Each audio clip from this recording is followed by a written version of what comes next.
Hello friends, welcome to my channel You Study, and today I'm going to tell you some important topic of physics that you must read before your JEE main exam. Okay, ये जो topic मैं आपको बताने जा रहा हूँ बहुत ही important topic है फिजिक्स के, जिनको अगर आप अच्छे से पढ़ लेते हैं तो आपके जेई मेन एग्जाम के अंदर जो है फिजिक्स के अंदर आपके अच्छे परसेंटाइल जो है मान सकते हैं। और ऐसे कुछ टॉपिक्स भी मैं आपको बताने वाला हूँ जो आपके जेई मेंस के साथ साथ एडवांस के अंदर भी जो है अच्छी पकड़ रखते हैं, अच्छा वेटेज रखते हैं। ठीक है, तो स्टार्ट करते हैं। तो फिजिक्स के अंदर जो सारा का सारा जो मटेरियल है जेई मेंस का, उसको हम डिवाइड करते हैं दो पार्ट्स के अंदर, 11th and 12th। Okay, so first we tell about 11th material. Okay, तो फर्स्ट चैप्टर आपका है यूनिट एंड डायमेंशन। जो फिजिक्स का आपका पहला इंपॉर्टेंट चैप्टर है वो है यूनिट एंड डायमेंशन। ठीक है ना। उसके अंदर भी चैप्टर के अंदर जो लास्ट वाला जो एक टॉपिक आता है डायमेंशनल एनालिसिस, वो जो टॉपिक है ना वो आता है बहुत ही important topic.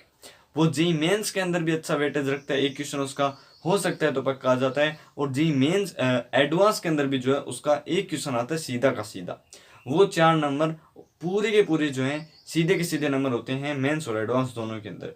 Unit and dimension से हर साल पर्सन आता है एक जी मेंस और एडवांस दोनों के अंदर। ठीक है, तो यूनिट एंड डायमेंशन चैप्टर जो है और उसके जो कुछ टॉपिक्स जो हैं वो आपको क्या करने हैं, याद कर लेनी है, पूरी के पूरी अच्छे से उनके ऊपर जो है प्रैक्टिस कर लेनी है। ठीक है, तो फर्स्ट चैप्टर इंपॉर्टेंट है। सेकंड है आपका motion and friction. Motion 1 dimension and 2 dimension, और फ्रिक्शन जो आपके 2 टाइप्स ऑफ फ्रिक्शन है वो आपको दोनों के दोनों कर लेनी है। और जो मोशन 1 डायमेंशन और 2 डायमेंशन वो भी आपको क्या कर लेना है, अच्छे से कर लेना है। ये भी बहुत ही बड़ा एक इम्पोर्टेंट टॉपिक है, इन दोनों में से एक क्वेश्चन आ जाता है। ठीक है ना, तो इसको भी क्या कर लेना है, अच्छे से कर लेना है। ठीक है ना। फिर आता है आपका वर्क एनर्जी एंड पावर। इन तीनों टॉपिक से वर्क एनर्जी और पावर तीनों एक दूसरे में मिलते जुलते हैं। ज़्यादा कोई खास ये चैप्टर नहीं है, लेकिन एक छोटा सा इनसे क्वेश्चन आ जाता है, वर्क का आ जाएगा या फिर एनर्जी का आ जाएगा।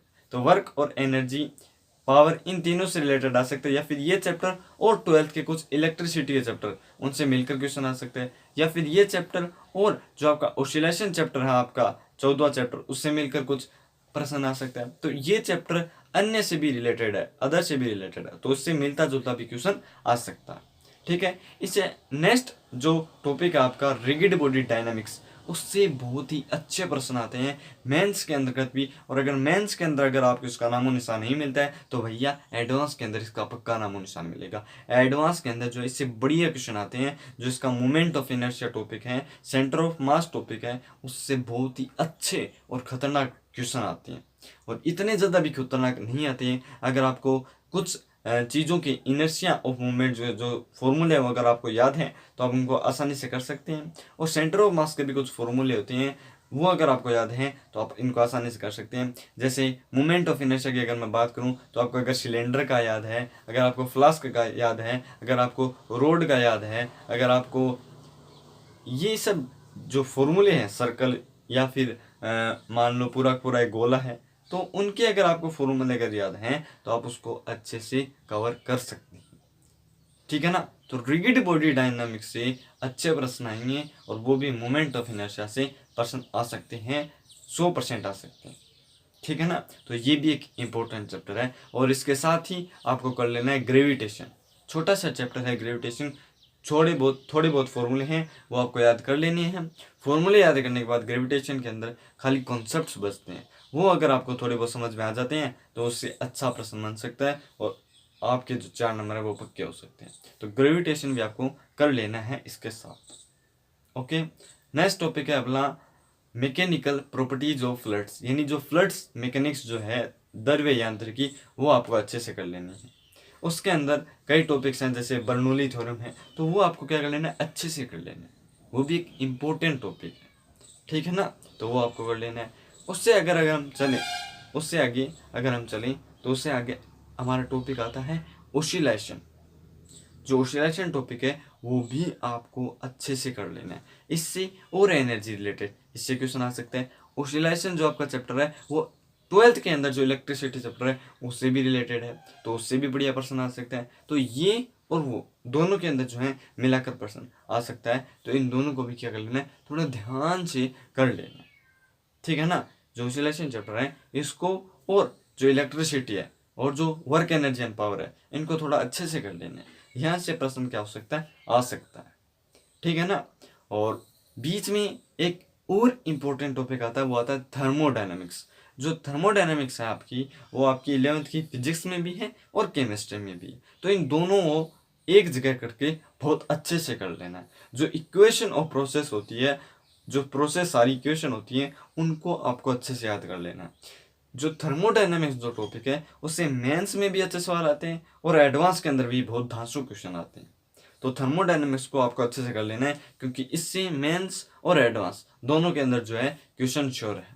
और क्वेश्चन बेस्ड होता है वर्क के ऊपर और कर्व के ऊपर। जो कर्व होता है ना, उनके ऊपर अच्छा क्वेश्चन बेस्ड होता है, ठीक है ना। तो आपको ये भी कर लेना है, ठीक है। जो एडियाबेटिक प्रोसेस होती है, आइसोबैरिक प्रोसेस होती है, आइसोथर्मल प्रोसेस होती है, उनकी जो इक्वेशन है उनको एकदम याद कर लेना है।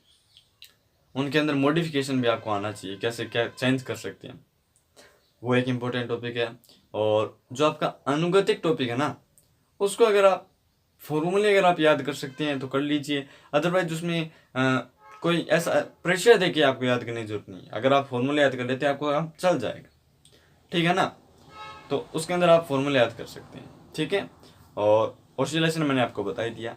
ये है आपका 11th का मटेरियल, सारा का सारा 11th का मटेरियल, ठीक है ना। इसमें कौन कौन से चैप्टर मैंने आपको नहीं बताई, एक तो मैकेनिकल प्रॉपर्टीज ऑफ सॉलिड, और एक उससे अगला चैप्टर है वो मैंने आपको नहीं बताया, यानी जो 11th चैप्टर है थर्मल प्रॉपर्टीज ऑफ सॉलिड्स, वो मैंने आपको नहीं बताया। और जो अनुगतिक है वो भी मैंने आपको नहीं बताया। इन तीनों का अगर आप छोड़ सकते हैं छोड़ सकते हैं, कोई दिक्कत वाली बात नहीं है, ठीक है ना। फॉर्मूले अगर आपको याद है और आपको ऐसा प्रेशर नहीं लेना चाहते ज़्यादा तो इनको छोड़ सकते, कोई वैसे दिक्कत वाली बात नहीं है। और वैसे अगर आप तैयारी करते हैं तो आपको बेहतरीन तैयारी होनी चाहिए, सारे टॉपिक्स आपको आने चाहिए। ये कुछ मैं इम्पोर्टेंट बता रहा हूँ, ठीक है ना। बेहतर करना चाहते हैं तो बेहतर के लिए तो सारा पढ़ना ही पड़ेगा आपको, लेकिन इससे हम कुछ अच्छा कर सकते हैं अगर हमारी कंडीशन अभी सही नहीं है तो, ठीक है ना। अब हम बात करते हैं 12th के मटेरियल की। तो 12th के मटेरियल के अंदर ज़्यादा टॉपिक नहीं है। पहला आपका टॉपिक आता है इलेक्ट्रोस्टैटिक्स। इलेक्ट्रोस्टैटिक्स के अंदर आपका आता है first chapter and second chapter electric charge and field, and second chapter electric potential and capacitance. ये दोनों आपको इंपॉर्टेंट चैप्टर हैं। जो आपकी कैपेसिटेंस है उससे बहुत ही बढ़िया प्रश्न आते हैं, बहुत ही धांसू प्रश्न आते हैं, वो कर लेना है। और चार्ज जो वाला जो है उसके अंदर एक गाउस का लॉ आता है, वो भी आपको कर लेना है। दोनों बहुत ही इंपॉर्टेंट टॉपिक है, सीधे के सीधे प्रश्न आएंगे। थोड़ा बहुत कंसेप्ट आपको लगाना पड़ेगा, सीधे के सीधे प्रश्न आएंगे, भैया मौज बन गई 4 नंबर की, ठीक है ना। ठीक है, उससे नेक्स्ट टॉपिक है करंट इलेक्ट्रिसिटी। उससे फॉर्मूले बेस्ड प्रश्न आएंगे, फॉर्मूले बेस्ड, फॉर्मूले याद कर लेने खाली, ठीक है। फिर आता है मूविंग चार्ज एंड मैग्नेटिज्म, वो भी आपको कर लेना है। उसमें भी फॉर्मूले बेस्ड आएंगे और थोड़े बहुत कंसेप्चुअल बेस्ड आएंगे, थोड़े बहुत कंसेप्चुअल बेस्ड आएंगे और थोड़ी कैलकुलस के ऊपर जो है डिपेंड होंगे, ठीक है। उसके अंदर थोड़ी थोड़ी आपके डेरिवेशन करने होंगे। मेंस के अंदर तो साधारण आएंगे, लेकिन जो एडवांस का पेपर आएगा ना उसके अंदर मूविंग चार्ज एंड मैग्नेटिज्म के अंदर आपको जो है ये दोनों चैप्टर और इससे अगले चैप्टर जिनका नाम है EMI इलेक्ट्रोमैग्नेटिक इंडक्शन और AC करंट, ठीक है, अल्टरनेटिंग करंट, ठीक है ना। ये दोनों चैप्टर और ये पिछले दोनों चैप्टर, इन चारों चैप्टर से मिलाकर प्रश्न आएंगे ऐसे, ठीक है ना। और इनके अंदर थोड़ी कैलकुलस आएगी। कैलकुलस का मतलब है जो अपन करते हैं ना d/dx, वो आएगी थोड़ी। डेरिवेटिव एंड इंटीग्रेशन, ये दोनों आएंगे इसके अंदर। ये डेरिवेटिव और इंटीग्रेशन आपको दोनों अच्छे से आने चाहिए, तब जाकर के इनके 4 क्वेश्चन, जो 4 चैप्टर हैं इनके जो डेरिवेशन के जो क्वेश्चन है JEE एडवांस के, वो आप सोल्व कर पाएंगे। तो उनकी थोड़ी प्रैक्टिस होनी चाहिए। उसके लिए मैं रेफर करूंगा NCERT एग्जाम्पलर देखें, उसके एंड में आपको ऐसे क्वेश्चन मिल जाएंगे, आपको कुछ बहुत सारे क्वेश्चन मिल जाएंगे। 12th की जो NCERT एग्जाम्पलर है उसको आप थोड़ा देखें, बहुत अच्छे समझ में आएगा आपको, ठीक है ना। ठीक है, नेक्स्ट बुक पर चलते हैं। नेक्स्ट बुक के अंदर पहला टॉपिक आता है आपका optics. Wave optics and ray optics दोनों आपकी कंफर्म होनी चाहिए, याद होनी चाहिए। मेंस के अंदर इमेज के ऊपर जो है बेस्ट क्वेश्चन आएंगे, लेकिन एडवांस के अंदर जो है बहुत ही अच्छे क्वेश्चन आ सकते हैं इसके। एडवांस के अंदर जो है इसके बहुत ही अच्छे क्वेश्चन आ सकते हैं, ठीक है ना। तो ऑप्टिक्स आपको अच्छे से कर लें, ठीक है। फिर हम बात करते हैं मॉडर्न फिजिक्स। मॉडर्न फिजिक्स के अंदर जो है आपके टॉपिक आते हैं एटम हो गया, मॉलिक्यूल हो गया, ठीक है, एटम मॉडल हो गए सारे के सारे। और जो आपका मॉडर्न फिजिक्स के अंदर सबसे बेस्ट टॉपिक आता है वो आता है आपका फोटो इलेक्ट्रिक करंट और फोटो इलेक्ट्रिक इफेक्ट। उससे बहुत ही अच्छे क्वेश्चन आएंगे और बहुत ही सरल सा टॉपिक है, जिससे टॉपिक फॉर्मूले बेस्ड उसके अंदर जो है क्वेश्चंस आएंगे। और मॉडर्न फिजिक्स जो बहुत ही इजी जो है टॉपिक्स हैं मेंस और एडवांस दोनों के अंदर। एडवांस के अंदर भी आपको एक क्वेश्चन पक्का मिलेगा और मेंस के अंदर भी जो है क्वेश्चन पक्का मिलेगा। तो इन दो इस टॉपिक को जो है अच्छे से कर लेना है, सरल टॉपिक है। सारे के सारे जो टॉपिक हैं वो थोड़े सरल ही हैं अगर आप थोड़ी सी मेहनत कर लेते हैं दिमाग लगाकर, ठीक है ना। तो जो 12th का जो सिलेबस है वो थोड़ा सा क्या है स्मॉल है, जबकि 11th का थोड़ा सा क्या है लेंथी है। तो 12th का जो आपका सिलेबस है वो और 11th का कई कुछ ऐसे क्वेश्चन आएंगे जो रिलेटेड आएंगे, ठीक है ना। जैसे रिगिड बॉडी डायनामिक्स और वर्क एनर्जी और पावर, और 12th के कुछ टॉपिक्स इलेक्ट्रिसिटी के जो कुछ टॉपिक हैं उनके अंदर मिलाकर आ सकते हैं। मूविंग चार्ज एंड मैग्नेटिज्म और रिगिड बॉडी डायनामिक्स, इन दोनों को कनेक्ट करके क्वेश्चन बना सकते हैं। तो कुछ ऐसे क्वेश्चन आएंगे जो इनके ऊपर कनेक्टेड होंगे और उनके अंदर आपको थोड़ी करनी होगी कैलकुलस, ठीक है ना। तो कुछ ऐसे क्वेश्चंस भी आएंगे। तो ज़्यादा डरने वाली ऐसी बात नहीं है, सरल टॉपिक आएंगे अगर आपकी थोड़ी बहुत कंसेप्ट के ऊपर जो है पकड़ है तो, ठीक है। तो ये थी हमारे कुछ फिजिक्स के टॉपिक। अगली क्लास में हम बात करेंगे कुछ केमिस्ट्री और मैथमेटिक्स के टॉपिक, ठीक है।